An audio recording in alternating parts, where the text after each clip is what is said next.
So talk to me about booking Beautiful. How you booked it from the get go, right? Really interesting story about faith and taking a leap. So I had done Book of Mormon. I joined the original company like on Tony nomination day. Mm. Wild.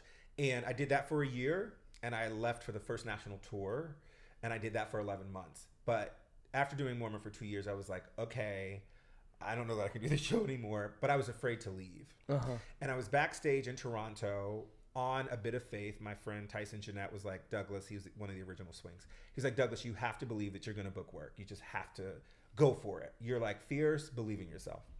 And I remember having a conversation, be like, yeah, that's easy for you to say. You still got a job. I'm leaving a job without another one. Right. And coincidentally, Bobby Day, who's seated next to me in the gondola, was like, "Hey, have you heard about this beautiful thing? They called me for this beautiful thing. I hadn't heard yet." So I texted my best friend, who's my manager, was like, "Beautiful, like what is the show?" Got an appointment. I put in my notice.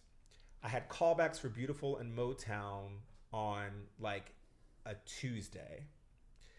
This is such a weird story. I flew back to Toronto. My last show was going to be that Sunday. My grandmother passed while I was in the air on the way back. Oh wow. So I had to leave for bereavement because they were burying her that Saturday. Oh wow. So I took 3 flights. I left the show on Friday, took 3 flights to get to Oriental, North Carolina to bury my grandmother, but had to leave because the final callbacks for Beautiful. They were having one that Sunday, the day she was being buried, but I couldn't go. They were like, that's fine. Flew back, call back on Tuesday, dance call, final callback Wednesday. I booked the show on Friday.